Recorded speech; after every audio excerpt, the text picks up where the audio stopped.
Hi hello నమస్తే, నేను మీ host అక్షర విహారి. మీలో ఎంతమంది మన లైఫ్లో లైఫ్ కోచ్ అనే వాళ్ళ సపోర్ట్ అవసరం ఉంటుంది అని ఆలోచించారు? మంచి నిర్ణయాలు తీసుకోవడానికి, అలాగే స్వీయ విధ్వంసక నిర్ణయాల నుంచి తట్టుకోగలిగి నిలబడడానికి మనకి లైఫ్ కోచ్ సపోర్ట్ ఎంతో అవసరం.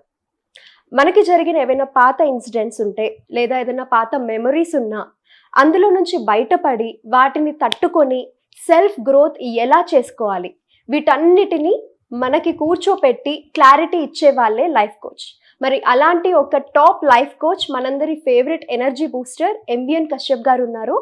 And sir more than 3 million పీపుల్కి కోచ్ చేశారు. ఎట్ ద సేమ్ టైం చాలా టాప్ సెలబ్రిటీస్కి అండ్ ఎంతో పెద్ద వ్యాపారవేత్తలకు పర్సనల్ లైఫ్ కోచ్గా ఉన్నారు మన MVN Kashyap garu. And also our favourite energy booster సార్తో మాట్లాడేద్దాం. Hello sir. Thank you so much for that introduction, first You're and welcome. foremost. You're welcome. How are you doing? Doing fantastic. Top of the world. Super. Sir, upcoming events ఏమున్నాయి? Oh yes. మీరు ఇందాక అన్నారు కదా, self destructive thoughts నుంచి బయటపడాల్సిన అవసరం ఎంతో ఉంటుందని. So అందుకని అది జరగాలి అంటే మన ఇమోషన్స్ని మనం మేనేజ్ చేసుకోవాల్సి ఉంటుంది. అందుకని March 17th, if I'm not wrong, emotional mastery అనే ఒక 1 day ప్రోగ్రామ్ ఉంది. 10 to 5 ఉంటుంది. తర్వాత మేలో బిజినెస్ గ్రోత్ సైకాలజీ అనే ఒక 2 days ప్రోగ్రామ్ ఉంటుంది. Exclusively specially for business owners, entrepreneurs and leaders, business growth psychology. తర్వాత జూలైలో బీ అన్షేకబుల్, ఇది ఎవరైనా అటెండ్ అవ్వచ్చు. అది జూలైలో ఉంటుంది. 20th and 21st again 2 days programme. So 3 programs coming up. Sir, ఇప్పుడున్న సిచ్యువేషన్స్ చూసుకుంటే మనం ఎట్లాంటి పని చేసినా, చిన్న పని ఏం చేసినా, పెద్ద పని చేసినా మోటివేట్ అవ్వనిది ఎట్లాంటి పని కూడా మనం చేయలేము. లైక్ ఫర్ సపోజ్ మన రొటీన్ మార్నింగే చూసుకోండి, ఏదైనా చిన్న వర్కౌట్ చేసినా, వర్కౌట్ చేయాలి అనుకుంటే ఎంతో కొంత మనం నిన్న మోటివేట్ అయితేనే ఈరోజు చేయగలుగుతాం. ఇలా ప్రతి చిన్న విషయం కూడా ఇంతే. అయితే పరిస్థితులన్నీ మనకు అనుకూలంగా ఉంటే ఓకే, ఇప్పుడు సిచ్యువేషన్ పాజిటివ్గా ఉంది అంటే పాజిటివ్ థాట్స్ వస్తాయి. కానీ అదే సిచ్యువేషన్ అనేది మన చేతుల్లో లేదు, if the situation is not in our control, అప్పుడు ఏం చేయాలి అంటే ఎలాగైనా నెగిటివ్ థాటే వస్తుంది. కానీ అంటూ ఉంటారు కదా, ధైర్యంగా ఉండండి, చెడు నుంచి కూడా మంచినే గ్రహించండి అని. సిచ్యువేషన్ మన చేతిలో లేనప్పుడు నెగిటివిటీ నుంచి మనం పాజిటివ్గా ఎలా ఆలోచించగలుగుతాం అంటారు? సిచ్యువేషన్స్ మన చేతుల్లో లేకపోతే కుదురుతుందా? పాజిటివ్ ఎన్విరాన్మెంటే ఉన్నప్పుడు, ఆర్ తెలుగులో చెప్పాలి అంటే కాలం కలిసి వచ్చినప్పుడు మోటివేషన్ బ్రహ్మాండంగా ఉంటుంది. ఒకటైతే 100% అండి, మోటివేషన్కు ఉన్న శక్తి చాలా పవర్ఫుల్ అండి. మనం ముందుకెళ్ళాలి అంటే మనల్ని పుష్ చేసే శక్తి మోటివేషన్, రైట్? ఆ మోటివేషన్ అనే పదం ఇప్పుడు చాలా డైల్యూట్ అయిపోయింది, కానీ మోటివేషన్కి చాలా దమ్ముంది. పరిస్థితులు కలిసి రాకపోతే, అంటే అనుకున్నట్టు జరగని పరిస్థితుల్లో, రైట్, ఆర్ అదృష్టం లేకపోతే, నేను మీకు 2 ఎగ్జాంపుల్స్ చెప్తా. మీ క్వశ్చన్కి ఆన్సర్గా నేను ఒక ప్రశ్న అడుగుతున్నా. ప్రశ్న ఏంటంటే, క్రికెట్ మ్యాచ్లో పిచ్ బౌలింగ్కి సహకరిస్తుంటే బ్యాటింగ్ చేయకుండా ఉంటామా? బ్యాటింగ్ చేయాలిగా. బౌలింగ్ వికెట్ అయినా సరే, అంటే బౌలర్లకు ఎక్కువగా అనుకూలించే వికెట్, అంటే దాని మీద బ్యాటింగ్ చేయటం చాలా కష్టం. దాని మీద 10 రన్లో 15 రన్లో కొట్టౌట్ అయితే వాడిని బ్యాట్స్మెన్ అంటారు.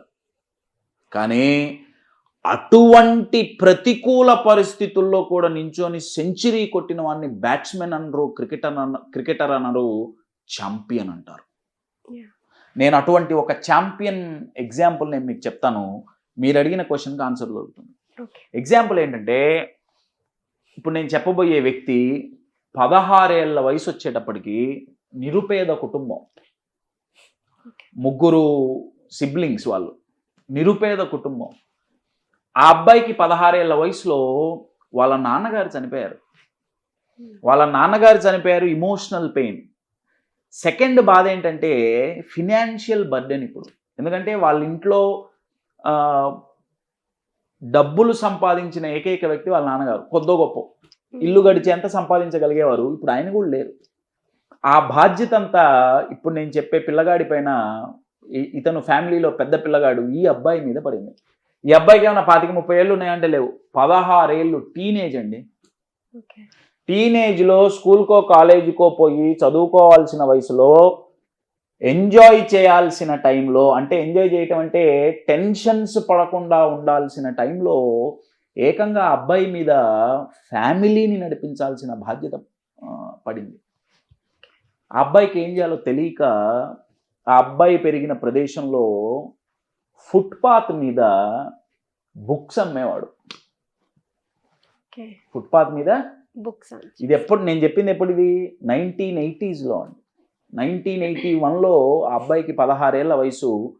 ఫుట్పాత్ మీద ఆ అబ్బాయి పుస్తకాలు అమ్మి ₹2 సంపాదించి ఇల్లు పోషిస్తున్నాడు. కట్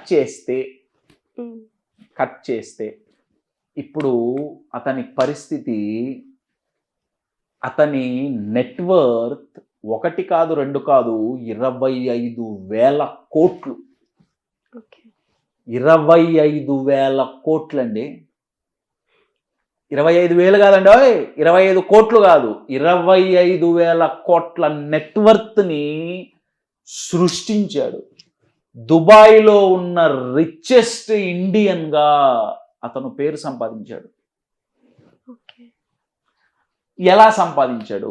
ఎలా సంపాదించాడంటే తండ్రి పోయిన తర్వాత ఈ పుస్తకాలు ఇవన్నీ అమ్ముకుంటూ ఇల్లు గడవకపోతే వాళ్ళని వీళ్ళని పట్టుకొని వాళ్ళ సహాయం వీళ్ళ సహాయం తీసుకొని ఆయన సౌదీ వెళ్ళిపోయి అక్కడ ఆయన చదువుకునే లేదు, ఎక్కువగా ఆఫీసుల్లో ఏం పనులేని ఇది కావు. ఆయనకేవో చిన్న చిన్న బ్రోకరేజ్ పనులు దొరికేవి. అంటే బ్రోకరేజ్ పనులు అంటే అర్థం ఏంటంటే అక్కడంతా దుబాయ్ ఆ సౌదీ అరబ్ కంట్రీస్ అంతా కన్స్ట్రక్షన్స్ బాగా జరిగే ప్లేసెస్. సో ఈయన ఫస్ట్ సేల్స్లో మొదలుపెట్టాడు. ఏవో దానికి సంబంధించిన వస్తువులు అమ్మేవాళ్ళు. తర్వాత సేల్స్ మేనేజర్గా ఎదిగాడు. దాని తర్వాత బ్రోకర్ అంటే ఇక్కడ అర్థం ఏంటంటే ఆ స్టీల్ ఐరన్ సంబంధించిన మెటీరియల్స్ సప్లై చేసేవాడు. అక్కడి నుంచి ఆ అబ్బాయి ఏం చేశాడంటే సప్లై ఎందుకు చేయాలి, మనంతటా మనమే కంపెనీ ఎందుకు పెట్టకూడదు,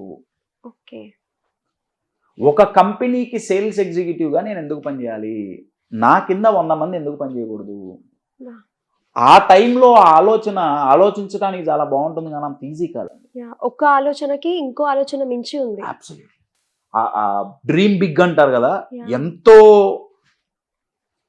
ఓడిపోలేదండి, ఎన్నోసార్లు పడ్డాడు. కానీ లేచి కంపెనీని స్థాపించి 2019 ఫినాన్షియల్ ఇయర్లో ఆ కంపెనీ యొక్క టర్నోవర్ $1.3 బిలియన్ అండి. 1.3 బిలియన్ అండి. ఇప్పుడు ఆయన ఆస్తుల విలువ దగ్గర ఇందాక చెప్పినట్టు 25,000 కోట్లు. ఆయన పేరే one of the most successful business entrepreneurs of the country. ఆయన పేరు రిజ్వాన్. ఆయన గారి ఫోటో మీకు స్క్రీన్ మీద కనపడుతుంది. అయితే ఆయన అడిగారు, రిజ్వాన్ మీ పరిస్థితి, మీరు ఇంత ఎదిగారు కదా, మీకన్నీ పాజిటివ్ పరిస్థితులే ఉన్నాయా?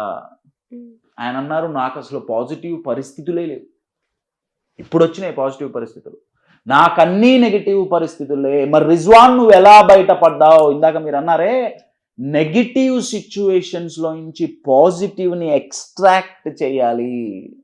ఎక్స్ట్రాక్ట్ చేయటం అంటే తీయటం. నేను మీకు ఒక ఎగ్జాంపుల్స్ ఇస్తాను అండి. పరిస్థితులు ఎస్పెషల్లీ నెగిటివ్ పరిస్థితులు, నెగిటివ్ సిచ్యువేషన్స్ లేదా ప్రాబ్లమ్స్ చెరుకు గడ లాంటివి. సమ్మర్ వస్తుందిగా, ఎక్కడికి పోయినా చెరుకు రసమే. ఇప్పుడు నా చెరకు గడ నుంచి 2 మెయిన్ ప్రొడక్ట్స్ తయారైతాయి. ఒకటి షుగర్ తయారు చేస్తారు, ఇంకొకటి బెల్లం తయారు చేస్తారు. 2 చెరకు గడ నుంచే వస్తాయి. కానీ షుగర్ చాలా హానికరం, చూడటానికి తీయగా ఉంటుంది కానీ చాలా హానికరం. కానీ బెల్లం ఆరోగ్యానికి చాలా మంచిది, చాలా హెల్తీగా ఉంచుతుంది, రిచ్ విత్ ఐరన్. 2 వచ్చేది షుగర్ నుంచే, చెరగగడ నుంచే. బెల్లం చెరగగడ నుంచే వస్తుంది, పంచదార చెరగగడ నుంచే వస్తుంది. ఒకటి హానికరం, ఒకటి ప్రమాదకరం, ఇంకొకటి ఉపయోగకరం. చెరుకుగడ నుంచి వచ్చే జ్యూస్ని ఒక రకంగా ప్రాసెస్ చేస్తే షుగర్, ఇంకొక రకంగా ప్రాసెస్ చేస్తే బెల్లం వస్తుంది. సిమిలర్లీ నెగటివ్ సిచ్యువేషన్స్ నుంచి ట్రిగర్ అయ్యే ఇమోషన్స్ని మనం నెగిటివ్గా ప్రాసెస్ చేస్తే మన స్టేట్ ఆఫ్ మైండ్ కూడా నెగిటివ్నే వెళ్ళిపోతుంది, మనకు హానికరంగా మారుతుంది. కానీ దాన్ని పాజిటివ్గా ప్రాసెస్ చేస్తే మనకి మన మైండ్ని ఎంతో ఆరోగ్యంగా ఉంచుతుంది. రిజ్వాన్ గారు చేసింది అదే అండి. ఆయన అన్నారు పాజిటివ్గా ప్రాసెస్ చేయటం అంటే, రిజ్వాన్ మీరేం చేశారు? ఆయన చెప్పిన ఆన్సర్ ఏంటంటే, ఏది జరిగినా సరే, ఎంత నెగిటివ్ జరిగినా సరే, ఈ క్వశ్చన్ బాగా గుర్తుపెట్టుకోండి, ఎంత నెగిటివ్ జరిగినా సరే నేను దీనిని అడ్వాంటేజ్ ఎలా తీసుకోగలను, నేను దీనిని ఎలా ఉపయోగించుకోగలను, ఈ ఒక్క క్వశ్చన్ అడగటం మీరు అలవాటు చేసుకోండి. మీకు ఒక ప్రాబ్లం వచ్చింది, ఒక నెగిటివ్ సందర్భం వచ్చింది, ఫినాన్షియల్గా పడిపోయారు, ఇమోషనల్గా పడిపోయారు, లేదా రిలేషనల్లో ఏదన్నా ప్రాబ్లం వచ్చింది, లేదా నలుగురు శత్రువులు తయారయ్యారు, చాలా కష్టకాలం. మీరు ఫస్ట్ అడగాల్సిన ప్రశ్న ఏంటంటే, ఓకే ఇది నా పరిస్థితి, దీన్ని నేను ఎలా ఉపయోగించుకోవాలి, దీన్ని నేను అడ్వాంటేజ్గా ఎలా తీసుకోవాలి. ఇది ఎప్పుడైతే మొదలవుతుందో అప్పుడు మీరు షుగర్ కేన్ నుంచి, చెరకుగడ నుంచి బెల్లం తీస్తున్నట్టు లెక్క, షుగర్ తీస్తున్నట్టు లెక్క కాదు. You are getting it? My dear friends, positive situations అని ప్రతిసారి మనకు సపోర్ట్ చేయడానికి పాజిటివ్ సిచ్యువేషన్స్ రావు. కొన్నిసార్లు అవకాశాలు నెగిటివ్ సిచ్యువేషన్స్ రూపంలోనే కనపడతాయి. బాగా గుర్తుపెట్టుకోండి, అవకాశాలు ఎప్పుడూ క్లియర్గా కనపడవు. న్యూటన్కి గ్రావిటీ డైరెక్ట్ కనపడలా, యాపిల్ రూపంలో కనపడింది. పెన్సిలిన్, అలెగ్జాండర్ ఫ్లెమింగ్కి పెన్సిలిన్ అనే antibiotic one of the most useful, powerful antibiotics in the world అండి. ప్రపంచంలో ఇప్పటి వరకు వచ్చిన యాంటీబయోటిక్స్లో అత్యంత పవర్ఫుల్ యాంటీబయోటిక్ పెన్సిలిన్. పెన్సిలిన్ డైరెక్ట్గా పెన్సిలిన్ రూపంలో బయట పడల. అలెగ్జాండర్ ఫ్లెమింగ్ ఆయన గారు ఎక్స్పెరిమెంట్స్ చేస్తుంటే, పెట్రీ డిష్ అంటారు, ఇంత డిషెస్ వస్తాయి చిన్నవి, గాజువి, దాంట్లో ఆయన ఏదో ఎక్స్పెరిమెంట్ చేసి ఆ కిటికీ దగ్గర ఎక్కడో పడేశాడు. దాంట్లో ఫంగస్ లాంటిదంతా గ్రో అయింది, బ్యాక్టీరియా అంతా గ్రో అయింది. మిగతా వాళ్ళైతే, నాలాంటోడైతే అని చెప్పి కడిగి అవతల పాడేశాడు. ఆయన ఏం చేశాడంటే దాన్ని మైక్రోస్కోప్ కింద పెట్టాడు. మైక్రోస్కోప్ కింద పెట్టి చూసి దాని నుంచి పెన్సిల్ని డెవలప్ చేశారండి. నేను ఈ ఎగ్జాంపుల్స్ ఎందుకు చెప్తున్నా అంటే, అవకాశాలు పాజిటివ్ ఫ్రేమ్లో కనపడవు ప్రతిసారి. ఆర్ నాకు తెలిసినంత వరకైతే 99% అవకాశాలు డైరెక్ట్గా కనపడవు. నెగిటివ్ సిచ్యువేషన్స్ రూపంలోనే లైఫ్ మనకి గిఫ్ట్ ఇస్తుంది. దాన్ని మనం పాజిటివ్గా మార్చుకుంటే మనం ముందుకు పోగలుగుతాం. రిజ్వాన్ గారు చేసింది అదే అండి. ఒకసారి ఆలోచించండి, ఫుట్పాత్ మీద పుస్తకాలు అమ్ముకున్న వ్యక్తి 25,000 కోట్లంటే ఆయన ఎంత సంపాదించాడు, ఇంకొకటి ఆయన ఎన్ని వేల మందికి ఉపాధి కల్పించాడు, ఎన్ని వేల మంది జీవితాలను ఆయన మార్చి ఉండాలి. ఆయనలాగా మనం ఆలోచిస్తే మన పరిస్థితి ఏంటి, మనం ఎంత మారచ్చు, మనం ఎంత గ్రో అవ్వచ్చు, మన ఫ్యామిలీకి మనం ఎంత సపోర్ట్ చేయొచ్చు, మన సొసైటీకి మనం ఎంత కాంట్రిబ్యూట్ చేయొచ్చు. కంట్రీలో ప్రతిసారి గొడవ ఏంటయా అంటే, ఉద్యోగాలు లేవు, నిరుద్యోగం, ఉద్యోగాలు లేవు. ఉద్యోగాలు ఇవ్వటానికి రెడీగా ఉంటే ఉద్యోగం చేసే స్కిల్ ఎంతమందికి ఉంది? నా ఫస్ట్ ప్రశ్న. ఉద్యోగాలు రెడీగా ఉంటే కష్టాలు వస్తే తట్టుకొని నించోని కంపెనీని డెవలప్ చేయగల స్కిల్ అండ్ మైండ్ సెట్ ఎంతమందికి ఉంది? ఈ రెండు లేకపోతే అసలు ఉద్యోగం ఎందుకు వేయాలండి మీకు? నా ఫస్ట్ ప్రశ్న. నన్ను నేను డెవలప్ చేసుకోకపోతే ఒక కంపెనీ వచ్చి నన్ను ఎందుకు హైర్ చేసుకోవాలి అనేది నా ఫస్ట్ ప్రశ్న. You are getting my point? So opportunities, అవకాశాలు ప్రతిసారి ఓ బొకేలో, రీసెంట్గా వ్యాలంటైన్స్ డే జరిగింది కదా, లవర్ వచ్చి ప్రపోజ్ చేసినట్టు బొకే ఇచ్చి ప్రపోజల్ ఉండదు. లైఫ్ అలా ప్రపోజ్ చేసి మీకు ఆపర్చునిటీస్ ఇవ్వదు. లైఫ్ నెగిటివ్ సిచ్యువేషన్స్ ద్వారానే ప్రపోజ్ చేస్తుంది. దాంట్లో మనం పాజిటివిటీ ఎత్తుక్కోవాల్సిందే. మీకు ఎన్ని ఎగ్జాంపుల్స్, ఇప్పటి వరకు జరిగిన ప్రతి ఇన్వెన్షన్ అట్లొచ్చిందే, అవి పాజిటివ్ సిచ్యువేషన్స్లో నుంచి రాలా, నెగిటివ్ సిచ్యువేషన్స్లోనే వచ్చింది. రిజ్వాన్ గారు దానికి ఒక ఎగ్జాంపుల్. నేను ఇంకొక ఎగ్జాంపుల్ చెప్పి క్లోజ్ చేస్తానండి. షూర్. ఒక ఆయన అమెరికాలో ఫ్లోరిడాలోనో ఎక్కడో, ప్రపంచ బీచెస్లో చాలా ఫేమస్ బీచ్ ఫ్లోరిడాలో ఒకటి ఉంది. ఐస్ క్రీమ్లు అమ్ముకునేవాడు. పుల్ల ఐస్ క్రీమ్లు అంటారే, పుల్ల ఐస్ క్రీమ్లు అమ్ముకునేవాడు. అమ్ముకుంటుంటే అక్కడున్న గవర్నమెంట్ ఆయన అమ్మద్దని చెప్పింది. ఎందుకండి నేను ఐస్ క్రీమ్ అమ్ముకుంటే మీకు వచ్చిన నష్టం ఏంటి? లేదండి మీరు పుల్లలు ఉంటాయి కదా, వాళ్ళ ఐస్ క్రీమ్ తినేసిన తర్వాత పుల్లలు పడేస్తున్నారు, ఎంత క్లీనింగ్, ఎంత రూల్స్, ఎన్ని రెగ్యులేషన్స్ పెట్టినా బీచ్ పాడవుతుంది, పుల్లలు పడేస్తున్నారు, బీచ్ అవతల అమ్ముకోండి, బీచ్లో ఐస్ క్రీమ్ అమ్మడానికి వీల్లేదు.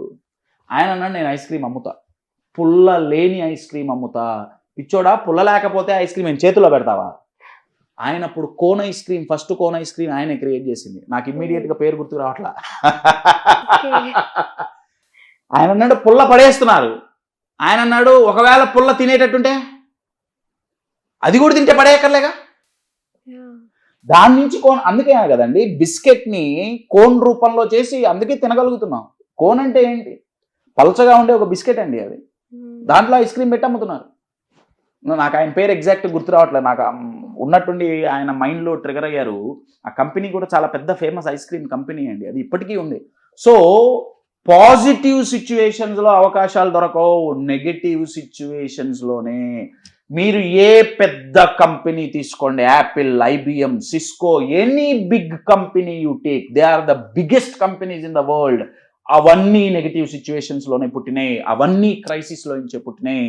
ఎనీ పవర్ఫుల్ లీడర్ మీరు తీసుకోండి, ప్రపంచాన్ని షేక్ చేసి కంట్రీస్ని చేంజ్ చేసిన లీడర్స్ని తీసుకోండి, వాళ్ళందరూ నెగిటివ్ సిచ్యువేషన్స్లో నుంచే పుట్టారు.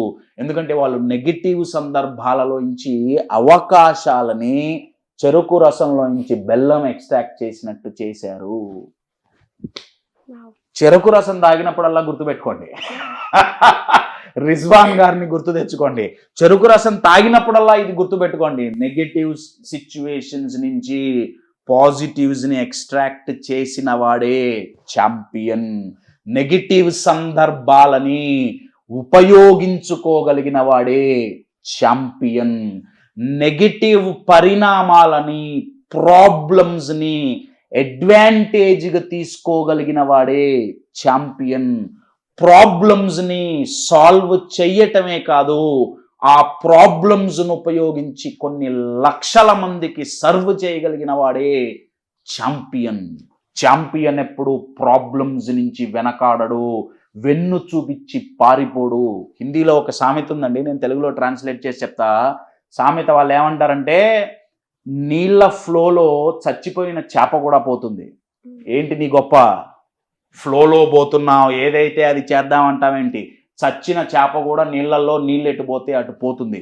కానీ నీటి ప్రవాహానికి ఎదురీదిన చేప చాలా దృఢంగా నించుంటుంది. వాడండి ఛాంపియన్ అంటే. రిజ్వాన్ ఆయన గారు ఎగ్జాంపుల్ అండి దీనికి.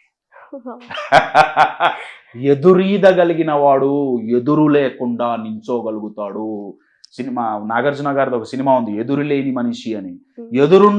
ఎదురుండకుండా ఎదగాలి అంటే ఎదురీదాల్సిందే.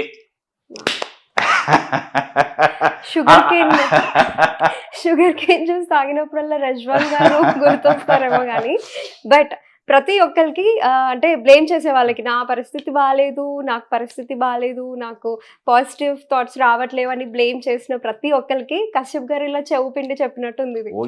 చాలా మంచి పదం అండి. మీకు రెండు ఆప్షన్స్ ఉన్నాయి. ప్రాబ్లమ్స్ వచ్చినప్పుడు, నెగిటివ్ సిచ్యువేషన్స్ ఉన్నప్పుడు రెండు ఆప్షన్స్ ఉన్నాయి. ఒకటి, అసమర్థుడిలాగా బ్లేమ్ చేస్తారా, లేక ఛాంపియన్ లాగా లోపల ఒక ఫ్లేమ్ వెలిగించుకుంటారా? లోపల ఆ ఫ్లేమ్ వెలిగించుకున్నారా? ఫ్లేమ్ వెలిగించుకోవడం అంటే ఏంటి? ఈ సమస్యలని నేను చీల్చి ఎలా చెండాడాలి అనే ధైర్యం, కరేజ్ అనే ఫ్లేమ్ లోపల వెలిగించుకున్నావా? బయటప్పుడు సిచ్యువేషన్స్ని బ్లేమ్ చేయమండి, మనం కొత్త గేమ్ డిజైన్ చేయొచ్చు. వీడియో చూసిన వాళ్ళందరికీ బ్లేమ్, ఇలా బ్లేమ్ చేసే వాళ్ళందరూ కూడా ఇలా ఫ్లేమ్ రావాలి. ఆ ఫ్లేమ్ ఎవరికైతే ఉంటుందో లోపల, వాడికి నేమ్, ఫేమ్ రెండు వస్తాయి. కరెక్ట్. ఎస్. సో చూసారు కదా, మీరు కూడా సార్ ఈవెంట్స్కి అటెండ్ అవ్వాలి అనుకుంటే, emotional mastery and business growth psychology ఈవెంట్స్కి పార్టిసిపేట్ చేయాలి అనుకుంటే కింద కనిపిస్తున్న డిస్ప్లే నెంబర్కి కాంటాక్ట్ చేయండి. తప్పకుండా అటెండ్ అవ్వండి. Thank you.